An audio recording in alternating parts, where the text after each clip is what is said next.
Assalamualaikum warahmatullahi wabarakatuh. Teman-teman, aku bersama Yova, part 2 ya Yova.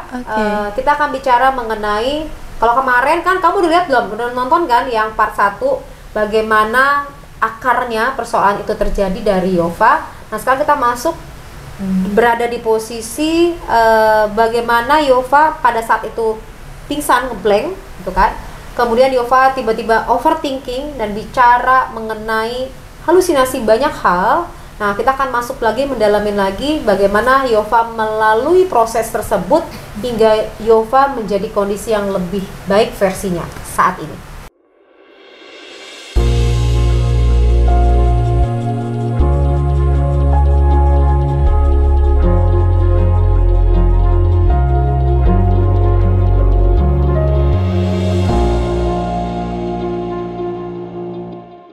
Oke.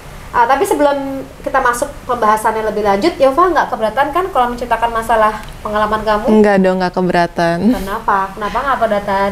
Ini bisa jadi pengalaman yang unik, menarik, tapi juga bisa memotivasi dan mengedukasi. Jadi nggak apa-apa diceritain. Nggak apa-apa. Jadi mungkin ini juga bisa membuat teman-teman yang lain untuk bisa mengambil maknanya dan untuk bicara, speak up, berani menyelesaikan permasalahannya, untuk tidak lagi menahan emosi ya, perasaan. Jadi bisa bicara supaya kesehatan mental teman-teman tuh jadi lebih baik. Nah, kita langsung masuk nih Yova. Pada saat lalu kan aku review sedikit ya teman-teman ya. Jadi Yova punya tuntutan, punya tekanan, yaitu perceraian orang tua, kemudian remaja itu sendiri juga membuat tuntutan, membuat pressure atau tekanan. Kemudian ditambah lagi kamu dapat bullying dari teman-teman. Kemudian juga kamu di SMA juga ketemu lagi dengan orang yang bully, dan tuntutan di situ juga lumayan tinggi ya pada saat SMA awal-awal, di mana kamu tadi sekolahnya negeri, sekolahnya adalah swasta, kamu sekolahnya negeri. Betul. Itu penyesuaian juga luar biasa, di mana kamu ini juga butuh waktu penyesuaian. Betul. Itu mengakibatkan tekanan, dan terus kemudian kamu juga tidak bisa bicara ke siapa-siapa karena kamu kebingungan untuk bicara banyak hal. Sedangkan kamu anaknya di atas rata-rata kecerdasannya. Jadi kalau anak yang cerdas itu pada saat berpikir tuh banyak banget tuh. Jadi kalau malam tuh mikir A, mikir B, yang kamu pikirin apa aja lagi kan sebelum kamu ngeblank itu? Kamu mikir apa aja? Misalnya, kenapa aku ada di dunia? Oke, itu satu. Kenapa dunia bisa ada gitu? Terus mikirin masalah-masalah lalu. Kenapa sih aku dibully? Kenapa mama papa sampai bisa cerai? Terus bahkan sampai berharap bisa nggak ya mama papa balik lagi gitu? Masih banyak pikiran-pikiran dan harapan gitu, kayak berimajinasi gitu. Nah, pada saat kamu memikirkan dunia itu, dunia kenapa bisa ada, itu penuh nggak di kepala kamu mikirin dunia? Karena tadi ya, keingintahuan yang tidak ada solusinya. Ngerti nggak sih teman-teman? Kamu kepo sama dunia. Kenapa dunia bulat?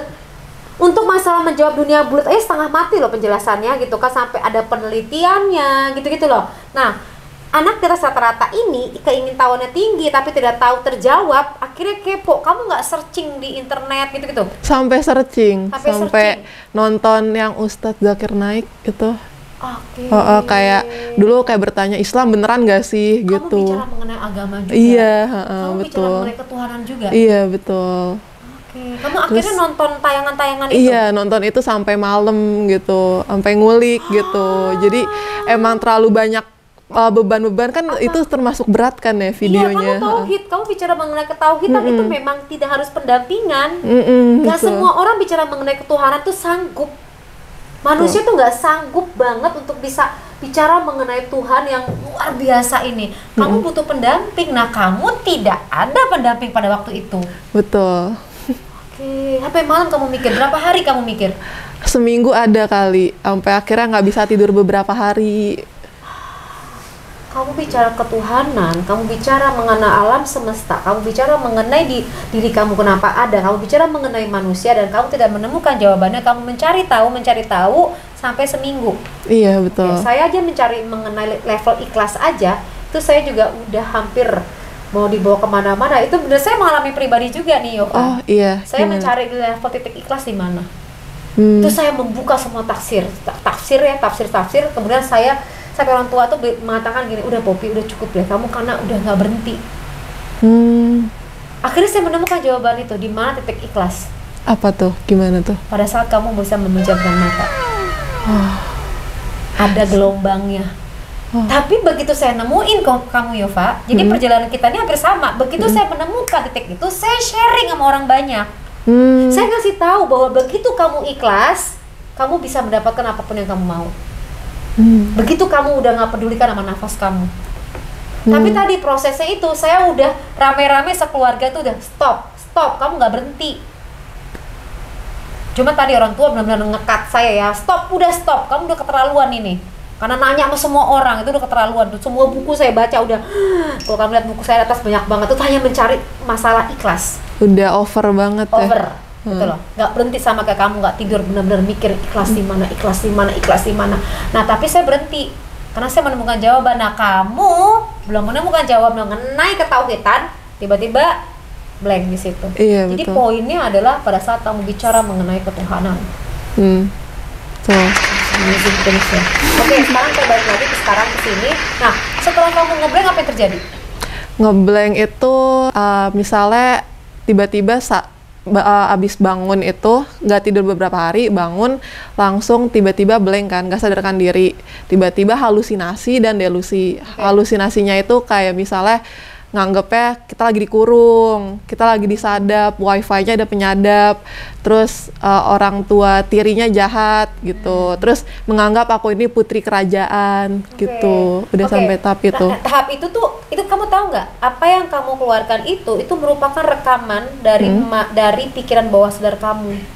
Oh gitu. Jadi itu keungkap dalam bentuk halusinasinya kamu. Berarti terakhir kamu sempat ngebaca atau nonton tayangan-tayangan TV yang mengenai sadap itu tadi. Ada nonton itu nggak terakhirnya? Lupa sih jujur, tapi mungkin ya. Misalnya ada kayak penyadapan atau bukan investigatif kayak Mission Impossible. Ada nonton kayak gitu tuh tayangan-tayangan di saat kamu nggak tidur itu masuk tuh. Terus kamu merasa ayah tidak kamu jahat itu karena kamu punya persepsi itu pada saat di SMP, karena dia mengambil ibu kamu merasanya itu. Terus kamu merasa kamu adalah princess karena tadi kan kamu adalah satu-satunya perhatian dari kakek, nenek, mama, papa semuanya. Iya benar-benar. Jadi itu adalah halusinasi yang muncul dalam bentuk kamu merefleksikan yang kamu pendam sejak kecil. Terefleksi dalam bentuk halusinasi tadi. Berarti alam bawah sadar ya? Yes, itu keluar semua. Begitu kamu speak up, kamu bicara, itu bawah sadar semua yang bicara. Yang kamu repress, yang kamu tahan. Nah, akhirnya kamu bicara sama mama, apa yang mama lakukan pada waktu itu? Mama dulu nggak kepikiran kalau ini gangguan jiwa. Jadi dulu karena aku sampai nganggap diri aku namanya Anto gitu. Kamu sempat bicara? Sempat kayak, siapa namanya Anto gitu. Enggak, mama pas ngeliat kamu kayak gitu, kamu ngeblank, tiba-tiba kamu nyebutin Anto. Iya, pernah. Nah, kamu nyebutin Anto, kamu ngambil dari mana tokoh Anto? Aku juga nggak tahu. Pada waktu itu, berapa lama kamu menjadi peran Anto itu? Mungkin nanti tanya ke mama kali, kan soalnya aku juga saat itu nggak sadar. Jadi itu kamu berapa lama? 3 bulan dari Desember, Januari, Februari, Maret, bahkan 4 bulan. Jadi baru sembuhnya itu pas di rumah sakit jiwa di bulan Maret ya. Jadi sekitar 3 bulanan lebih itu blank. 4 bulan kamu ngeblank, nggak ingat. Kamu daily itu yang kamu pikirkan apa? Sangat imajinatif gitu, halusinasi. Ya kayak misalnya apa ya, di rumah nenek dulunya tempat maksiat gitu. Dalam pikiran kamu? Iya. Terus apa yang kamu lakukan kalau tempat maksiat? Kayak berusaha mencari kebenaran gitu, kabur dari. Kamu lari. Kamu sempat lari dari rumah?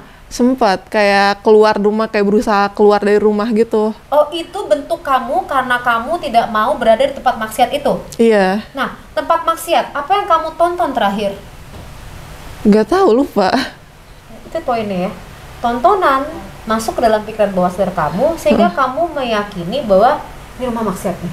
Karena kamu lagi bicara mengenai ketuhanan, kamu lagi bicara mengenai alam semesta, kamu lagi bicara mengenai manusia tanpa ada bimbingan lebih dalam lagi. Karena kita udah bicara mengenai semesta.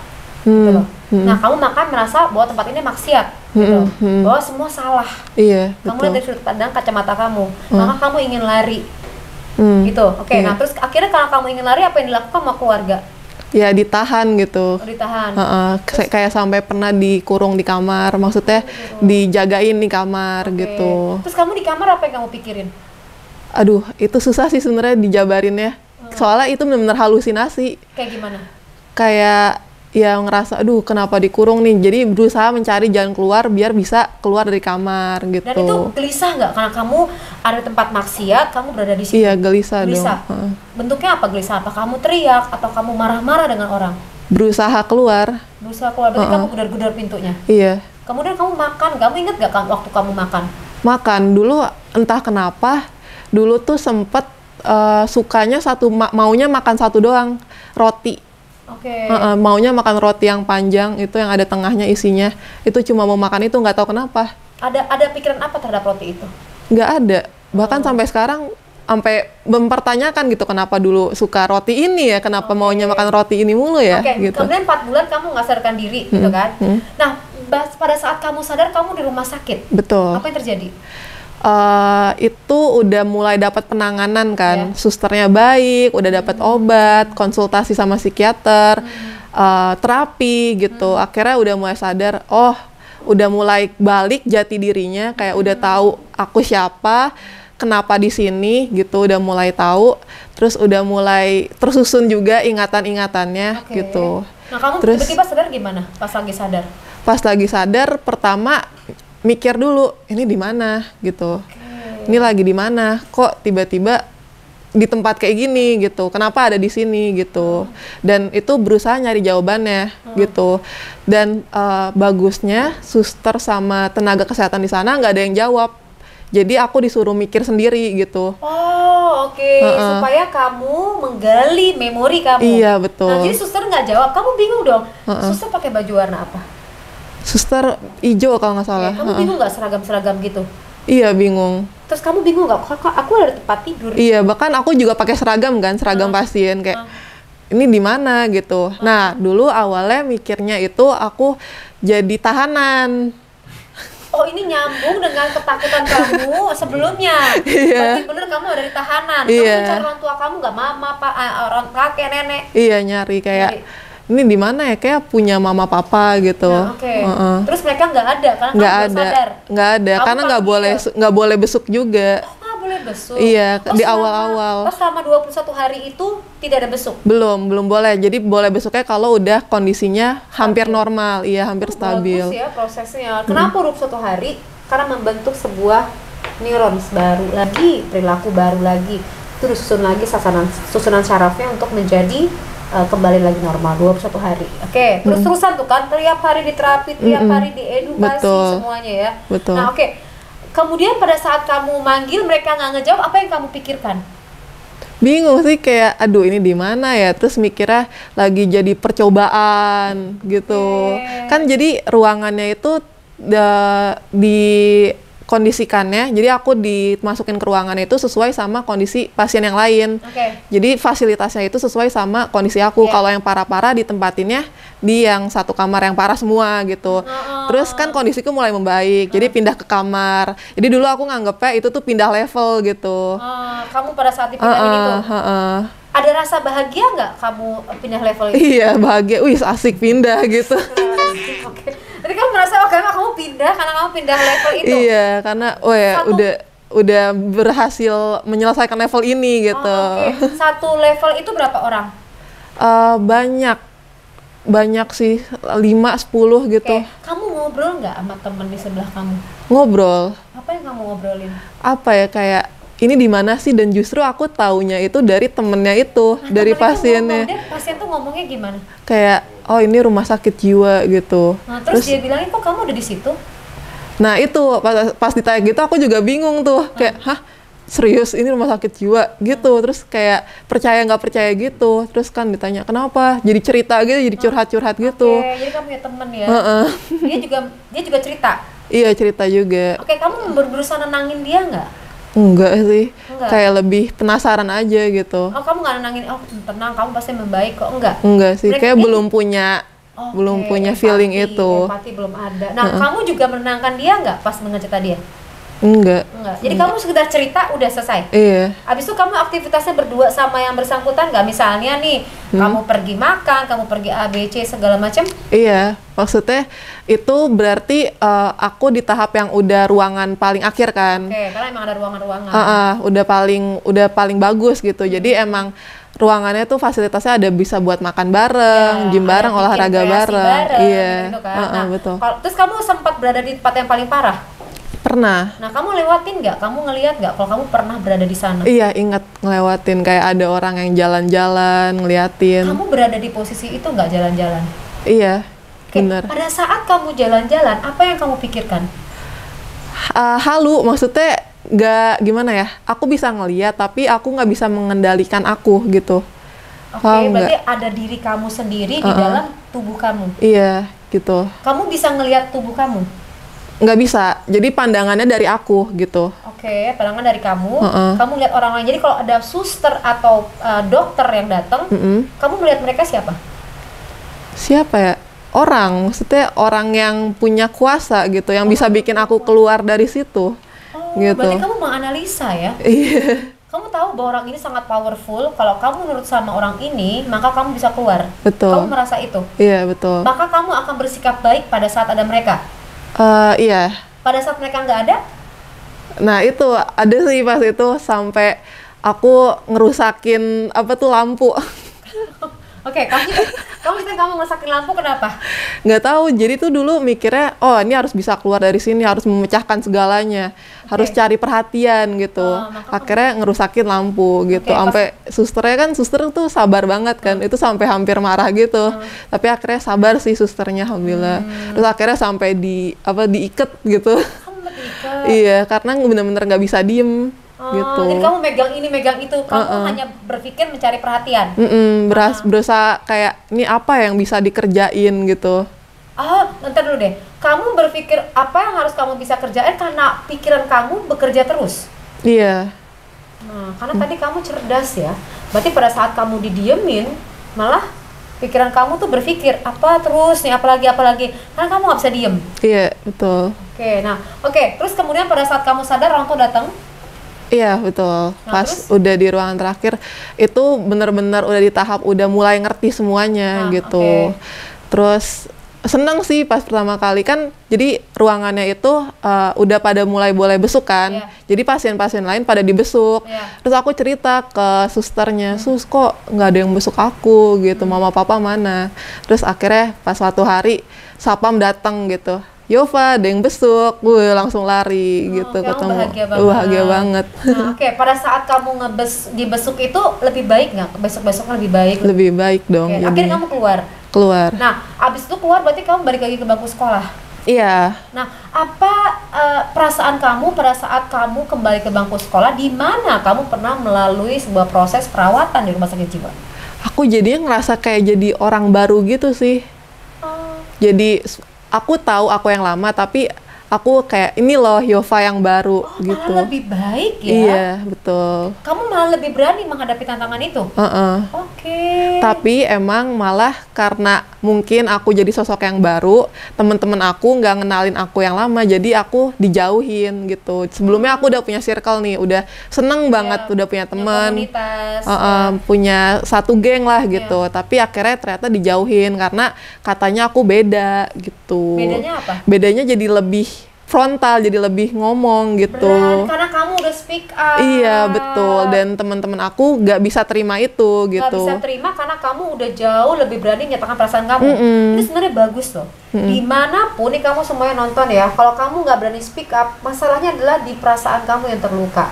Tapi begitu kamu udah menyatakan apa yang kamu rasakan, itu kamu udah jauh lebih baik, bener nggak? Betul. Perasaan kamu pada saat kamu udah bisa nyatain apa yang kamu rasain itu lebih baik nggak? Lebih baik. Jadi walaupun dijauhin juga aku nggak peduli gitu. Malah lebih senang, lebih sehat, terus bisa ya walaupun dijauhin ya apa-apa sendiri nggak apa-apa gitu, lebih baik kayak gitu. Berarti kamu mandiri. Sampai akhirnya ketemu temen yang lebih baik gitu, yang bisa memahamin aku gitu. Keren banget. Jadi akhirnya kamu ketemu, begitu kamu the new you ya, akhirnya ini circle ini lepas karena dia itu senengnya dengan Yova yang nggak speak up. gitu kan? Iya. Begitu kamu adalah seorang yang baru dan new you gitu kan, kamu mandiri, kamu is okay, karena dia juga saya bisa semuanya gitu kan. Akhirnya kamu bertemu dengan orang-orang yang sama, yang baiknya dengan kamu. Betul. Kamu membentuk sebuah lingkungan yang baru. Iya, betul. Itu berarti kelas 2. Kelas 1 SMA masih. Terus tapi ketemu teman barunya di kelas 2. Oke, pas lagi kelas 2 itu ada masalah lagi nggak? Enggak sih untungnya, paling cuma ya? berantem biasa lah sama temen, biasa drama gitu. Teman-teman kamu ada yang ngatain kamu nggak karena kamu pernah di rumah sakit jiwa? Nah, bagusnya itu sekolah nutup. Sebenarnya bukan bagus sih, maksudnya sekolah tuh juga nutup gitu. Bahkan pas pertama kali masuk itu dikasih edukasi gitu sebelum aku masuk, teman-teman besok Yova udah masuk ya. Kan aku nggak masuk 3 bulan tuh. Teman-teman besok Yova udah masuk ya, nggak usah tanya apa-apa gitu. Digituin sama gurunya. Sekolahnya keren banget. Sekolahnya sih SMA 2 Bekasi. SMA 2 Bekasi. Udah mengamatkan satu sosok anak bangsa. Next, berikutnya, setelah kamu udah lebih baik, kelas 2, kelas 3 kamu lebih baik ya? Iya. Terus kamu tiba-tiba bisa masuk UI itu gimana? Wah, itu panjang sih ceritanya. Gimana cerita panjang? Kita ke aku dong. Dulu emang ngebet banget psikologi kan, jadi ya lumayan dulu rajin. Psikologi kenapa sekali lagi? Iya, karena udah pengen pelajarin apa yang aku rasain gitu kan, aku udah paham, oh ini tuh ternyata berpengaruh sama psikologi orang, mental orang, terus pengen pelajarin apa sih bipolar itu sebenarnya, sampai skizo itu apa, terus juga pengen ngebantu orang yang pengalaman sama aku, yang sepenasiban sama aku gitu. Terus ya banyaklah drama-drama yang tiba-tiba temen ngambil psikologi juga, terus nilainya lebih tinggi dari aku, jadi aku nggak dapet gitu. Terus sempat beberapa univ juga aku daftarin psikologi. Berapa universitas negeri berapa banyak? Berapa ya? Tunggu, kan aku daftar UI, UNJ, UGM, Undip 4. Dan dia lulus nomor 1 di UI.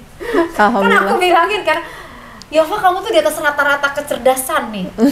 Kamu mungkin orang nggak lolos itu. Berarti sekarang gini, kamu overthinking, kamu banyak berpikir, kamu A, kamu B, ini karena di dalam pikiran kamu nih harus ada yang ngedampingin kamu, orang yang sangat cerdas. Iya. Yang bisa ngejawab pertanyaan-pertanyaan kamu. Waduh. Nah, kamu dapatkan UI tuh, oke banget lah. Gitu. Nah, Nah, kemudian setelah di UI ini kamu berprestasi nggak? Apa yang kamu lakukan? Oh, banyak sih. Dan kamu lulus UI, apa perasaan kamu? Bangga banget sih. Kayak dulu tuh aku pernah direndahin gitu. Jadi ada temen, Yova daftar UI gitu, diketawain karena tahu kan aku pernah masuk RSJ gitu. Nah, rasanya gimana Yova pada saat kamu melihat pengumuman UI? Lihat di mana sih pengumumannya? Di HP. Oke, apa coba kamu ceritain dong sama aku bahwa kamu lihat HP kamu tuh gimana? Aku ingat banget pengumumannya itu jalur mandiri UI kan, simak jam 1. Itu aku habis sholat. Jadi posisinya habis sholat zuhur, masih pakai mukena, buka HP, udah kayak, soalnya kan sebelumnya udah ketolak di mana-mana kan, udah pasrah kayak udah nggak mungkin dapet. Terus pas ngerjain soal ujian kayak ngerasanya nggak bisa gitu, ngerasanya udahlah nggak lolos gitu. Terus pas buka, wah lolos gitu. Selamat, Anda dinyatakan menjadi mahasiswa UI. Terus langsung kayak, Allah masih pakai mukena tuh, sujud syukur gitu. Terus langsung telepon mama, telepon papa gitu. Pas kamu telepon mama, apa yang kamu rasakan? Kayak bangga banget sih, kayak ya ampun ini loh mah, lihat dong anaknya masuk UI mah gitu. Oke. Terus sama papa apa yang kamu rasakan? Kalau sama papa sama juga, apalagi sama papa kayak, wah ini anak lu nih yang lu apa sih, maksudnya gak pernah sama lu tapi bisa masuk UI gitu. Gitu. Aduh, aku jadi terharu banget, Yova. Terus nah papa bilang apa? Seneng sih, tapi papa tuh awalnya sempat berantem gitu karena aku milih vokasi. Vokasi kan D3 karena pikirannya masih ntar susah nyari kerja. Padahal malah justru lebih gampang kan kalau vokasi. Kamu tuh komunikasi. Komunikasi is power. Iya. Kamu terima di mana-mana tuh, volunteer. Nggak usah volunteer, NGO aja juga bisa masuk. Iya, kan? Iya benar. Tadi lanjutin lagi S1 UI-nya. Iya. Tapi saya berpikir itu, ambil kuliah malam kayak apa kayak Yova ya gitu ya. Berarti balik lagi. Nah, setelah itu kamu di UI, teman-teman kamu tahu nggak kisah ini? Tahu dong, karena kan aku juga sempat viral di TikTok. Jadi teman-teman bikin viral apa di TikTok? Ini aku bikin, jadi tuh aku tuh gak suka banget sama jokes-jokes tentang berbau RSJ, ODGJ yang kayak lu masuk RSJ aja sana gitu. Terus akhirnya abis ngambil jakun tuh almatnya UI, alma maternya UI, aku bikin TikTok kayak gini. woi buat kalian yang masih ngejokes tentang kesehatan jiwa, ngatain orang gila, ngejokes RSJ segala macam, lihat nih dapet titip salam dari mantan ODGJ, mantan pasien RSJ yang berhasil masuk UI gitu. Tuh, kamu ngomong tuh ke kamera tuh.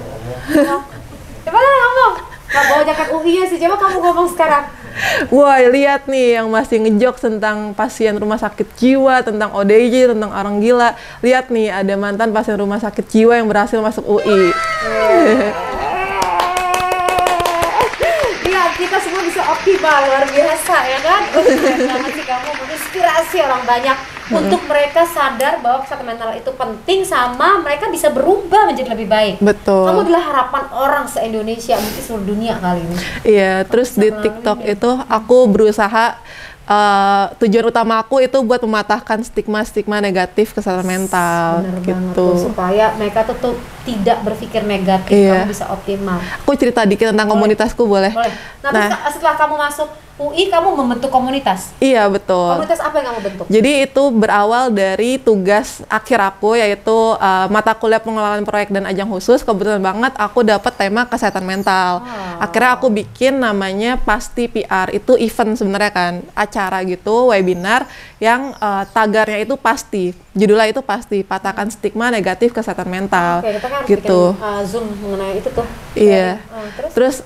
Alhamdulillah acara berjalan lancar, sempat undang bintang tamu, hostnya Irfan Hakim, terus ada Sania Leonardo, tiktokers juga, terus ada juga dokter pribadi aku, dokter Ahmad Saiful, psikiater. Terus alhamdulillah acara berjalan lancar, dan sekarang aku mau rebranding nih dari event jalan ke komunitas, namanya pasti.id, di follow ya guys. Itu komunitas untuk mematahkan stigma-stigma negatif kesehatan mental. Yes, gitu. semangat, kamu harus sukses tuh teman-teman. Ada berapa banyak komunitas di situ? Baru satu sih. Baru kamu bikin? Iya, sama teman-teman aku. Berapa banyak teman-teman kamu? Ada berlima. Nah, untuk kalau mereka mau gabung gimana? Nanti akan open recruitment buat volunteer dan staff. Join ya. Pasti.id di Instagram. Pasti.id itu. Aku ikutan ya. Boleh. Senang banget. Keren. Nah, tuh lihat tuh. Nah, oke, setelah kamu membuat komunitas itu, kamu sekarang semester akhir. Semester 3, baru semester 3. Oh, semester 3. Tahun kedua. Tapi kamu udah bikin gebrakan-gebrakan di Indonesia ya. Hebat banget. Oke, tahun kedua. Terus kamu berarti berapa tahun lagi? 2 tahun lagi. 2 tahun lagi. Rencana kamu ke depan apa? Mau jadi humas profesional sih. Terus sebenarnya lebih ke pengen jadi influencer juga, terus public speaker yang memotivasi. Jadi sekarang juga aku lagi aktif jadi pembicara di berbagai webinar, sempat diundang di berbagai TV juga. Oh, keren banget. Jadi motivator. Kamu bisa jadi inspirator loh. Iya. Beda ya, motivator kamu motivasi orang lain. Kalau inspirator kamu being there. Kamu pernah berada di sana, kamu ninggalin, kemudian kamu membuat perubahan paradigma orang lain tentang masalah itu, bahwa it's okay.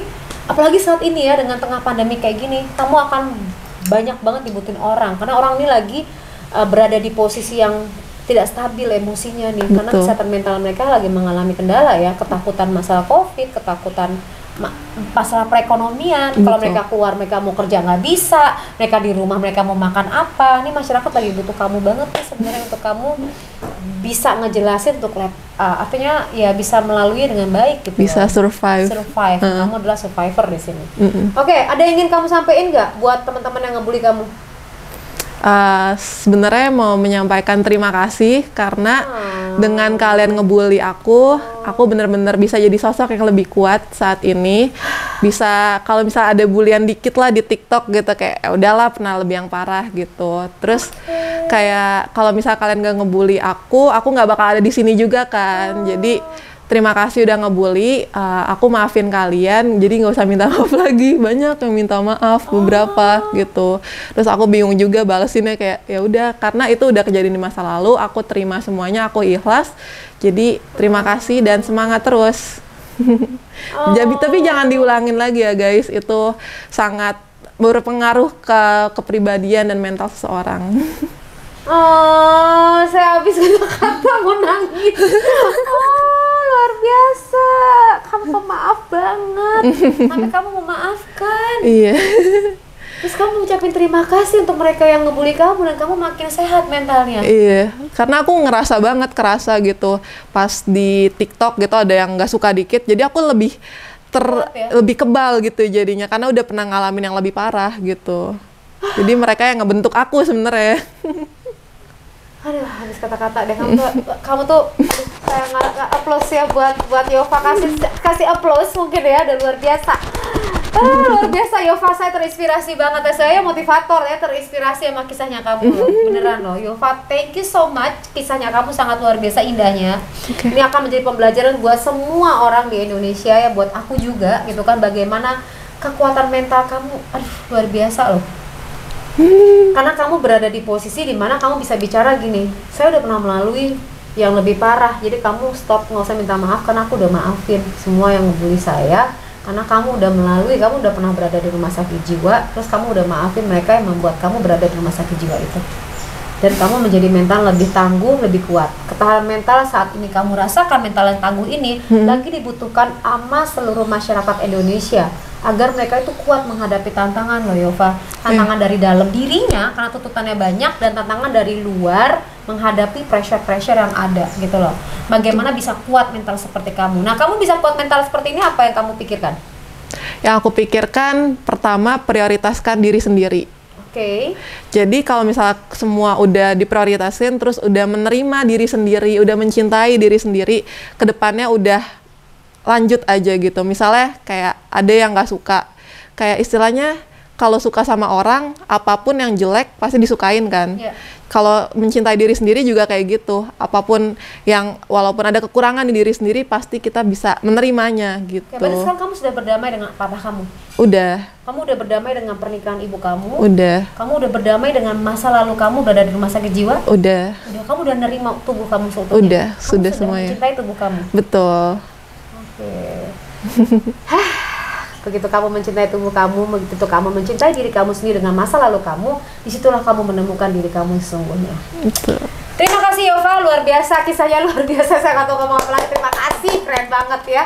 Dan buat teman-teman semua ya, kalau saat kamu, setiap orang punya masa lalu ya, punya jalan ceritanya masing-masing. Mungkin kamu nggak setuju, mungkin kamu nggak suka dengan masa lalu kamu, tapi kalau kamu menolak, kamu nggak akan bisa mengubah apapun. Kamu hanya bisa adalah kamu mengambil hikmah dari peristiwa itu, menerimanya dan memperbaiki diri agar ke depan tidak terjadi lagi. Kalau enggak, kamu terus melihat ke belakang, menyalahkan dan menyesali apa yang terjadi.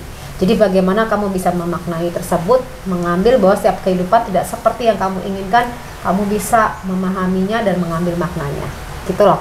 Nah, semoga ini menjadi kisah inspiratif, dan juga untuk teman-teman yang melakukan bully, stop bully ya, jangan lakukan lagi karena banyak banget yang terluka pada saat kamu ngebully. Kamu nggak pernah tahu apa yang terjadi sama orang tersebut. Jadi stop untuk ngebully. Nah, untuk para pendidik juga bisa melihat kisah ini, mengambil hikmahnya. Untuk orang tua juga sebaiknya mungkin tidak meremehkan berita anak kali ya, ceritanya anak. Karena mungkin anak tuh cerita, tapi orang tua tuh nganggap ini hal yang kecil gitu kan. Ternyata tuh hal yang besar buat anak. Nah, itu hikmah-hikmah yang bisa diambil. Oke, silahkan kasih komen di bawah ini kisah daripada Yova. Yova, kalau misalnya mau di follow di mana Yova Instagramnya? @Yovania_. Follow TikTok juga RSJ Survivor. Wassalamualaikum warahmatullahi wabarakatuh. Bye, see you then. Berusaha buat aku mati gitu. Karena dulu mikirnya apa ya? Mikirnya harus mati dulu gitu.